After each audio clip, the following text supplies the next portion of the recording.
안녕하세요. 소당고 학생 여러분, 박현민 선생님입니다. 오늘 선생님과 같이 온라인 수업으로 교과서 36쪽에서 38쪽, 자, 주제는 고려의 통치체제 정비. 자, 드디어 고려 백제 신라 통일신라 발해를 끝나고, 자, 새로운 왕조 고려에 대한 이야기를 한번 해보도록 하겠습니다. 자, 오늘은 많은 이야기를 하게 될 것 같아요. 고려가 어떻게 성립되고 후삼국을 통일했으며 왕건과 그의 이후의 여러 왕들이 어떻게 왕권을 안정화시켜 나갔는지, 나아가서 자, 고려의 통치체제가 어떻게 정비되고 있었는지 오늘 한번 같이 살펴보도록 합시다. 자, 10분 동안 책 읽고 빈칸 한번 채워보도록 합시다. 자, 10분이 지났습니다. 자, 고려의 성립 한번 살펴보도록 할게요. 자, 고려라고 하는 나라가 있기 전에 국제적으로 많은 정세 변화가 나타났어요.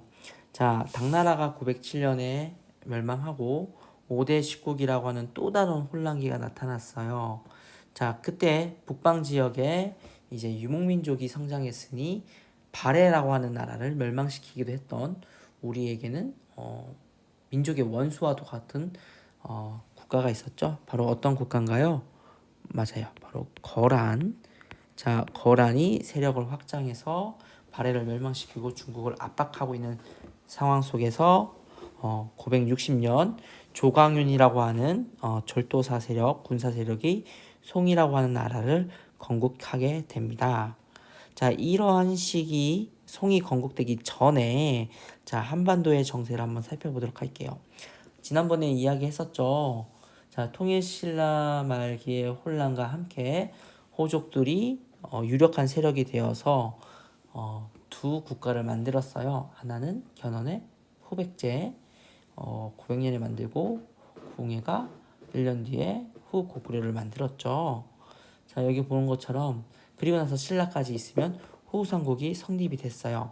자, 그 중에 이 궁예 밑에 있었던 유명한 개경의 호족이 있었으니 그 사람의 이름이 바로 무엇이었나요?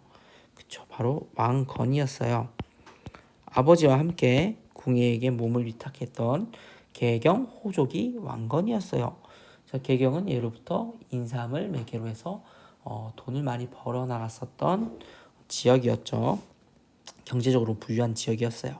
근데 궁예가 그 지역을 점령하자 아버지와 함께 궁예 밑으로 들어가게 되었죠. 자, 궁예 밑으로 들어가서 왕건은 나름대로 궁예의 신뢰를 많이 얻었어요. 특히 여기 나주 땅이라고 해서 후백제가 중국과 일본과 교류할 때 중심이 되는 항구 도시가 있었으니 그 나주 땅을 점령하는데 왕건이 큰 역할을 했어요.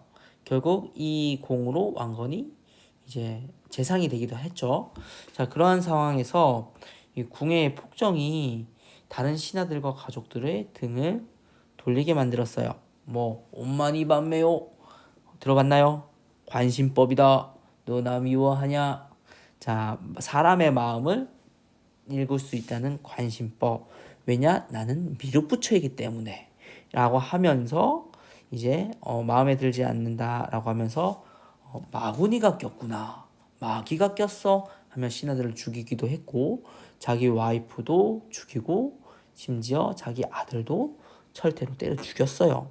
이러다 보니까 이 궁예 폭정이 심해지니 이제 고후 고구려에서는 신하들이 궁예에게 등을 돌리게 되고, 이제 쿠데타가 일어났죠. 918년 쿠데타가 일어나서 이제 궁예를 몰아내고 왕건을 새로운 국왕으로 삼게 되니 이 왕건이 나라의 국명을 고려라고 이야기했습니다.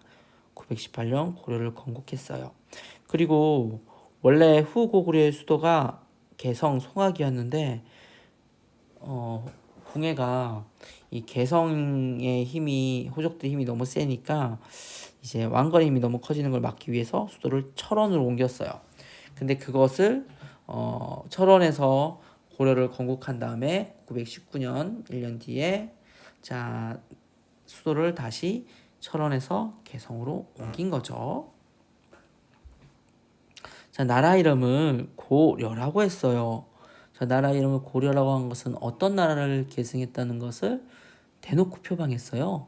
그렇죠?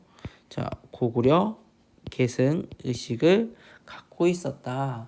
자, 고구려 계승 의식을 바탕으로 태조왕건도 북진 정책을 해 나가면서 거란과 이제 마찰이 발생할 수밖에 없겠죠.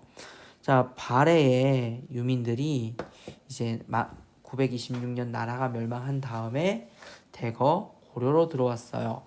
그때 발해의 태자 대광현이라고 하는 사람이 많은 발해 유민들을 데리고 왔는데 이 유민들을 같은 민족이라고 왕건이 거둬들이고 정착할 수 있게끔 도와준 거죠. 같은 민족이기 때문에 이게 가능했겠죠. 자, 한편 이 삼국의 당시 한반도의 패권을 보도록 할게요. 자, 왕건의 고려, 그리고 후백제의 견훤, 그리고 또 통일신라, 몰락하게 하고 있는 통일신라. 요 견훤이 문제였어요. 통일신라를 공격을 해서 왕을 죽이고 왕비가 스스로 목숨을 끊게 만들었어요. 이거를 이제 도와주겠다고 태조왕건이 도움을 주러 갔다가 죽을 뻔도 했었어요. 뭐 대구에 보면은 유명한 산이 있는데 팔공산이라고 그 공산 전투에서 이제 후백제군에게 왕건이 죽을 뻔했을 때 싱순겸이라고 하는 왕건의 신하가 이제 왕건과 옷을 바꿔 입으면서 왕건의 위장을 한 거죠. 이제 후백제의 눈을 따돌려서 싱순겸은 죽게 되고 왕건은 살아 돌아갈 수 있게 되었지만 너무 패배의 아픔과 함께 이제 8명의 공신들을 기리기 위해서 대구에 산의 이름을 팔공산이라고 붙여줬대요. 아무튼 자, 이런 거 보면은 후백제의 견훤은 통일신라를 굉장히 공격을 많이 했어요. 그러다 보니까 통일신라는 어디에 마음이 더 많이 갔을까요? 그렇죠? 고려였죠. 자, 그러다 보니까 자, 신라 내부에서 귀족들과 경순왕 마지막 왕이 결정을 내렸어요. 천년 역사를 가진 신라를 고스란히 왕건에게 넘겨주었어요. 자, 왕건의 햇볕 정책이 통한 거죠. 햇볕 정책으로서 자, 신라의 항복을 받게 된 거죠. 싸우지도 않고 신라라고 하는 어마어마한 왕조 영토를 얻게 된 왕건. 한편 자, 견훤이 항복하게 되는 사건이 발생했어요. 자, 이 후백제 내에서도 왕실 내분이 발생했는데 이 견훤이 문제였어요. 견훤이 자식들이 있는데 자식들 중에 함께 싸웠던 첫째 부인의 자식들 뭐 신검, 양검 이런 아이들을 제끼고 마지막 둘째 부인의 자식 금강을 또 세자로 책봉을 하게 되니까 신검이 화가 났겠죠. 그래서 금산사에다가 아예 견훤을 유배시켜 버렸어요. 금산사 유배시키니까 견훤이 몰래 여기 나주로 넘어온 거예요. 나주 땅 아까 이야기했었죠. 자, 왕이 되기 전에 왕건이 차지했었던 호백제의 중요한 항구 지역 여기서 배를 타고 송악으로 갔던 견훤이 자기 아들 신검에 대한 복수를 하기 위해서 고려군을 이끌고 다시 내려오게 되는 거예요. 다시 내려오게 돼서 936년 후백제의 마지막 왕 신검의 항복을 받고 후백제 역시 멸망하게 되는 거죠. 견훤은 안타깝죠. 보면은 자기가 만든 나라였는데 자기 손으로 이것을 무너뜨리게 됐으니 얼마나 마음이 아팠겠어요. 후사를 좀 잘 결정해야 되는데 아무튼 이런 상황이었습니다. 자, 여기 보면은 이 고려의 태조 왕건이 삼국을 후삼국을 통일할 수 있었던 비결이 있었어요. 이제 여기 보듯이 안동의 삼태사묘라고 해서 안동 고창의 호족들 도움으로 후백제를 격퇴할 수 있었어요. 자, 고창 전투에서 공을 세운 세 사람을 태사에 봉하고 개국 공신으로 인정했다. 즉 고려의 왕건은 지방 호족들에 대해서 굉장히 우대해줬어요. 중패비사라고 해서 왕건은 자신을 낮추고 이제 호족들이나 또 관리들을 높여줌으로써 겸손하게 행동했기 때문에 많은 호족들이 왕건을 따를 수 있었던 거죠. 자, 태조 왕건 호족들을 회유하기 위해서 여러 가지 방법들을 썼어요. 자, 그 중에 우리 많이 알고 있는 방법들 바로 왕건이 부인이 많아요. 부인 몇 명 될까요? 여기 보니까 부인이 이거 21번째인데 총 29명이래요. 어마어마하게 많죠. 근데 이게 결혼을 왜 이렇게 많이 했어요? 자, 이 부인들은 전부 다 지방 호족들의 딸인 거죠. 자, 지방 호족들의 딸들과 결혼함으로써 혼인 정책을 실시해서 지방의 호족들의 마음을 얻게 된 거죠. 자, 때로는 벼슬을 주고 때로는 땅을 주고 때로는 성을 하사하는 등의 방식을 통해서 호족들을 회유해 나가기도 해요. 회유만 한다면 다 되나? 자, 호족들을 견제하기도 했으니 그 중에 하나가 지방 호족들의 자식들을 일정 기간 개성에 머무르게 했어요. 우리 이것을 기인제도라고 불렀어요. 어찌 보면 왜 호족들 자식들을 개성에 당시 서울이 개성이니까 개성에 머무르게 했을까요? 인질이죠, 인질. 지방 호족들이 반란을 일으키면은 우리 호족들 자식 죽이겠다 하는 인질제도. 또 하나는 호족을 견제해 실시했던 사심관 제도가 있었어요. 자, 이게 무엇이냐? 이제 통일신라의 마지막 왕 경순왕이 있어서 경순왕이 김부예요. 김부 이름이. 근데 김부라고 하는 이 사람을 이제 경주 지역의 사심관으로 임명한 데서부터 사심관 제도가 시행됐는데 무슨 말이냐면 중앙 고위 관리를 그 사람의 고향의 사심관으로 임명하고 그 고향에 어떤 일이 일어나고 있는지를 이제 보고하고 이제 관리를 해야 되는 거예요. 그러니까 중앙 고위 관직자를 자기 고향의 사심관으로 임명해서 지방의 정세들을 파악하고 관리하게 하는 제도, 사심관 제도를 통해서 지방 호족들을 견제해 나가려고 했던 태조 왕건이었어요. 태조 왕건 죽으면서 훈요 10조라고 하는 유언을 남기면서 나처럼만 하면은 된다라고 후대 왕들에게 남겼던 굉장히 대단한 군주였죠. 자, 이런 태조 왕건 근데 문제는 요 혼인 정책이었어요. 이 혼인 정책 때문에 어떤 문제가 생길까요? 네, 여기 보면은 자식들이 너무 많아요. 자, 부인들도 많고 자식도 많아요. 이게 호족들이 다들 유력한 호족들의 딸들이다 보니까 이 아버지들이 문제죠. 이 아버지들이 내 딸의 자식들이 왕이 된다면은 나는 왕의 할아버지가 되니 얼마나 권력이 강해진다는 게 느껴져요. 그러다 보니까 각종 반란들이 또 많이 발생하기도 했어요. 여기 보면 왕규의 난이라고 해서 여기 보면 몇 번째인지도 모르겠지만 어떤 부인의 아버지 지방 호족 왕규가 난을 일으켜서 자기의 외손자를 왕으로 삼으려고 했다. 자, 여기 태조 왕건 죽고 2대 해종 시기였어요. 그때 근데 해종은 빨리 죽었어요. 보면은 여기 장하왕후 씨는 나주 지역 출신이에요. 나주는 개성과 거리가 멀었죠. 권력이 어때요? 약했어요. 그러다 보니까 이 해종에 대해서 몸이 어릴 때부터 약했지만 여러 가지 암살 혹은 여러 가지 시도들이 있지 않았을까 역사가들이 추측하더라고요. 그리고 나서 왕이 된 이가 세 번째 신명순성 왕후 유씨의 둘째 아들 왕요 정종인데 여기 역사가들이 추측하기에는 정종과 광종 세력이 해종 세력을 제압했다라고도 평가하기도 하고 그런데 이 정종도 빨리 죽어요. 왕이 된 지 1, 2년 만에 죽어버리죠. 그리고 나서 왕이 된 사람이 왕소, 광종. 자, 4대 왕이에요. 광종. 이 광자는 무슨 광일까요? 네, 바로 빛날 광. 왕권을 빛나게 높였다. 자, 여기 보면은 초기에 즉위 초기에 굉장히 어려움들이 많아요. 이 왕이 뭐 1, 2년 만에 막 죽고 왕권이 굉장히 흔들리고 있는 상황.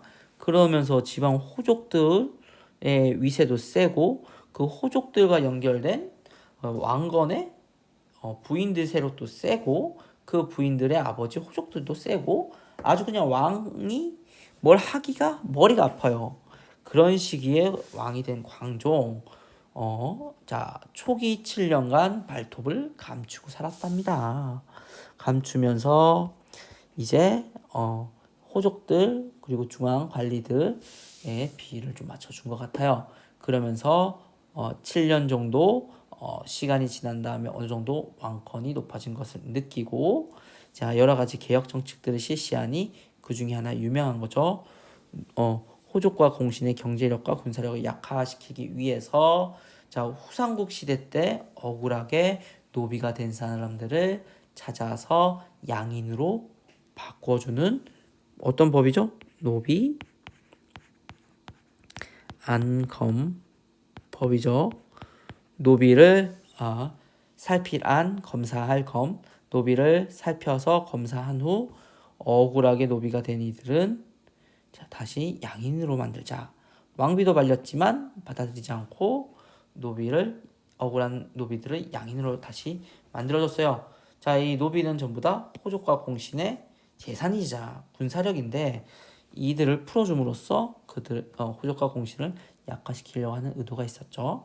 또 하나 960년 후주의 관리 쌍기가 들어왔어요. 쌍기가 이야기하기를 능력이 있게끔 사람을 뽑아야 된다.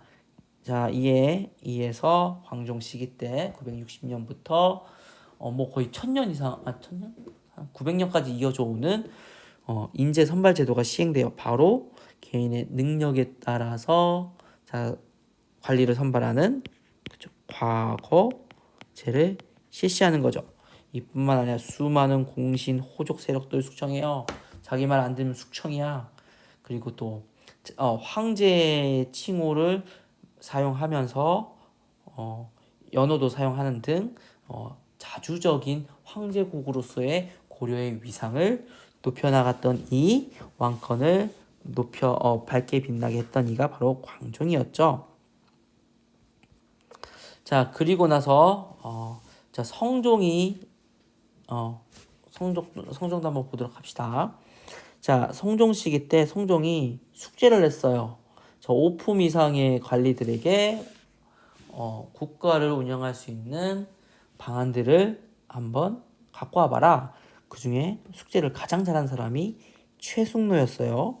최숙노가 28개의 자 국정개혁안을 내걸었으니 이게 심의 28조 우리 한번 보도록 할게요. 자 여기 볼게 최숙노예요. 자 근데 최숙노의 생각 자 왕권 강화를 하기 위해서 실시해야 될 자 우리 통치는 유교라는 거죠. 유교 통치 유교 정치 이념을 바탕으로 충효신 바탕으로 통치 체제를 정비해 가자. 자 근데 유교가 왜 왕권을 높일까요? 그렇죠. 바로 임금에 대한 충성을 강조하기 때문이죠. 우리 한번 최숙노의 유교 정치 이념 보도록 할게요. 자 노비안건법에 대한 최숙노의 평가. 자 여기 보면은 양인과 천인에 구분하는 법은 오래되었는데 광종 때 이르러 노비를 조사해서 불법으로 소유한 노비 가련을 명령하자 공신들이 탄식하고 원망했다. 왕후도 그만두라고 했는데 왕이 받아들이지 않았다. 이로 인해 천민과 노비들이 귀한 사람들을 업신여겼으며 허위사실로 주인을 모함하는 것을 기록할 수 없었다. 그러니 성종 전하여 지난 일을 거울 삼아 천한 노비들이 귀한 이들을 업신여기지 못하게 하시고 적절히 관계를 만들어 십시오. 한마디로 노비안건법 어떻다는 거예요? 별로다. 자 일단 기본적으로 최숙노는 광종을 잘 좋게 평가하지 않았어요. 신하들 막 죽이고 그리고 또 보면 유교 통치하지 않았고 그리고 또 노비들을 풀어주어서 천한 사람과 그리고 높은 사람들의 벽을 낮췄다 하면서 비판하고 있죠. 자, 우리 시무 28조 내용 볼게요. 7조에 왕이 백성을 다스린다고 하여 매일같이 그들을 살펴볼 수 없으니, 자, 호족들이 백성을 괴롭힐 수 있으니 중요한 것은 지방관을 파견해라 라고 해서 12개의 중요한 지역 12목의 지방관을 파견하기도 했었죠. 왕이 대리자. 자, 여기 보면은 중국과 신라의 제도에 의거해서 예복 입도록 하고, 자, 백성들은 비단 못 입게 하고 굵은 명주로 만든 옷을 입게 해라. 자, 우리나라는 봄에 연등에 팔간에 개최하는데 이것은 행사가 너무 커서 국력을 소진할 수 있으니 백성의 수고를 덜기 위해서도 연등에 팔간에 축소 폐지하자. 자, 그리고 14조가 핵심이에요. 자, 임금께서 몸가짐을 조심하여 교만하지 말고 신하를 댈 땐 공손함을 생각해라. 즉, 유교 정치에서는 군주 혼자 정치하는 건 아니에요. 자, 군주와 신하가 조화를 이루면서 통치를 했을 때 국가가 안정적으로 다스려진다는 게 유교 정치의 핵심. 뭐 사실 왕에 대한 충성도 핵심 중요하지만 왕 혼자 국가를 통치할 수 없으니 왕 역시 공손함, 신하들에 대해서 공손함을 보여야 된다. 근데 그것은 광종이 못했다라고 하면서 최숙노가 노비 안건법과 그걸 시행한 광종을 비판하는 거고, 이제 성종에게 신하들과 군신과 조화롭게 통치를 함께 해나가자 했던 거죠. 이거에 근거해서 성종 시기 때 유교 통치 이념을 바탕으로 자, 왕권을 높이고 군주와 신하들이 함께 통치하는 분위기를 만들어 갔다는 거죠. 자, 우리 교과서 또 볼게요. 자, 중앙행정기구와 관리제도도 바꾸었으니 크게, 자, 중국에 삼성육부가 있었으면은 우리 고려에는 이성육부가 있어요. 중서문화성. 원래 중국의 중서성과 문화성이 분리된데 우리는 합쳤죠. 그리고 상서성. 중서성은 정책을 심의하고 중서성 정책 결정, 문화성 정책 심의. 자, 상서성 정책 집행을 총괄하는 것인데, 자, 중서문화성이 자, 국가 정책을 결정하고 심의한 역할 국정 총괄하고, 상서성이 육부의 관리들 이렇게 인사권, 무관 인사, 군사 관한 일, 인구조사 등등 기능에 따라서 행해 가고 있었다는 거죠. 자, 여기 보면은 우리 교과서에 있는 부분이에요. 자, 여기 중서문화성에 유명한 최고의 그 관직이 있으니 제신이에요. 그리고 중추원은 국가 군사 기밀과 왕명 출납. 나라의 중추가 누구예요? 왕이죠. 왕과 관련된 기밀 사무, 그리고 또 왕의 명령을 받고 전달하는 왕명 출납 등의 역할을 했던 게 중추원이에요. 자, 그런데 그 중추원에는 추밀이라고 하는 군사 기밀을 담당하는 최고층의 관리가 있어요. 추밀. 자, 이들을 합쳐서 우리는 제추라고 불러요. 제추는 다른 말로 제상, 즉 국가 정책을 운영하는, 정책을 결정하는 최고의 관리들, 제추인 거죠. 그런데 자, 나라에 일이 생겼어요. 나라 일이 생겼을 때 고위 관리인 제신과 추밀이 함께 모여서 자, 회의를 벌였어요. 그게 바로 제추 회의. 자, 이 제추 회의 중 하나가 바로 제추 회의를 시행했던 기구가 도병마사와 식목도감. 자, 도병마사는 외적이 침입해 왔을 때 자, 급하게 회의를 해야 돼요. 그럴 경우에 군사 업무, 외적과 관련된 업무, 국외 업무를 담당하는 회의를 하던 임시기구 도병마사. 자, 내부에 국가의 법제를 제정하는 회의를 해야 되는 기구 심옥도감을 두어서 이 제추회의 재상들의 회의를 활발하게 진행하게 했던 도병마사와 식목도감은 중국에는 없는 우리만의 독자적인 기구였어요. 자, 그리고 어사대 풍속교정하고 관리감찰 암행어사 알죠? 자, 그리고 중서문화성의 낭사 언론 기능, 즉 알리고 비판하는 이 기능을 해서 이 사람들을 우리는 어사대 관료와 중서문화성의 낭사는 합쳐서 대간이라고도 하지만 우리 교과서에는 없지만 근데 이들은 언론을 담당해서 자, 높은 재상들과 왕이 마음대로 권력을 발휘하는 것을 견제하는 역할을 해 나갔다는 거죠. 자, 관리 임용 제도도 크게 과거, 음서 제도로 나뉘어 있어요. 과거는 문과, 잡과, 승과.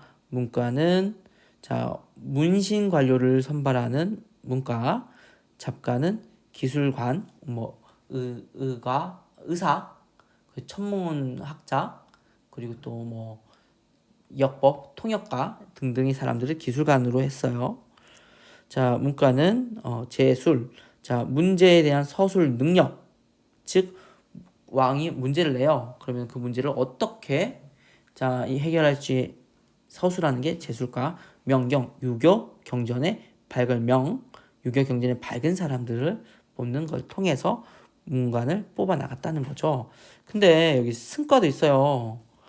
불교 경전의 이해 능력 시험인데 누구에게 했겠어요? 스님에게 했겠죠. 자, 스님들을 대상으로 했던 승과도 있었는데 근데 무엇이 없어요? 그쵸.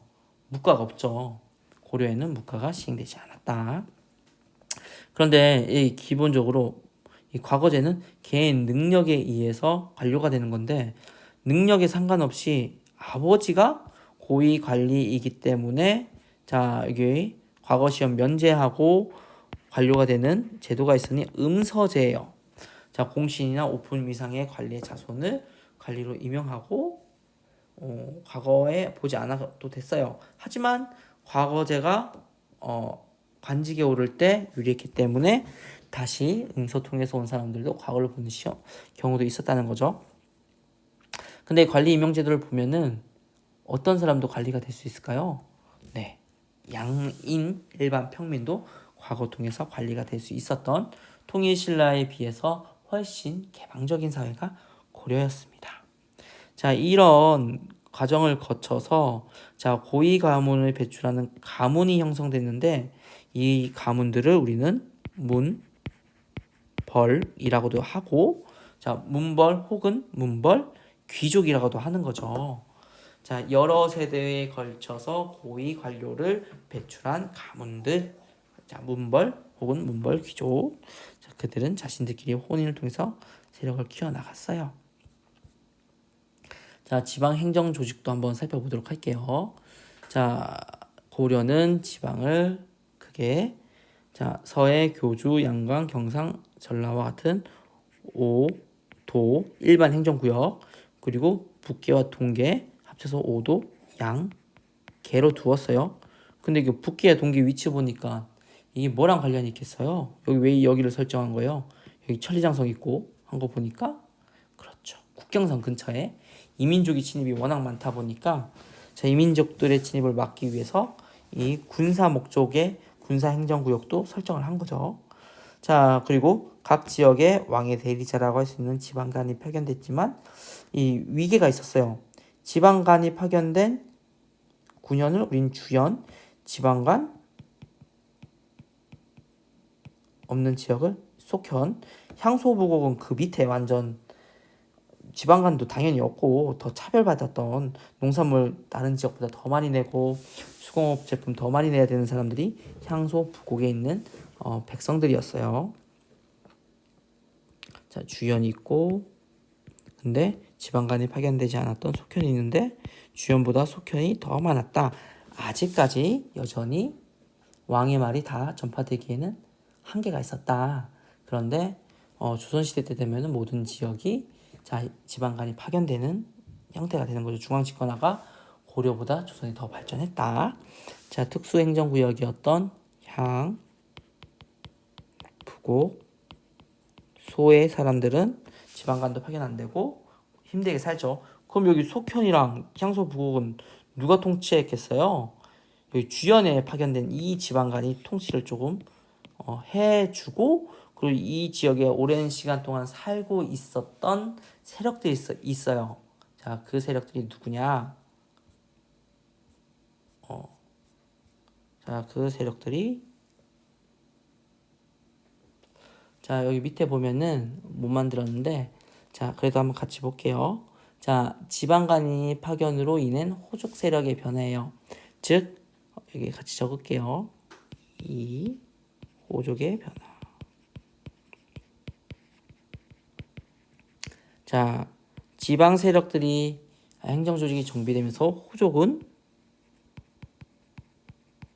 점차, 자, 지방의 관리라고 할 수 있는 향리로, 자, 변환되었어요. 변화.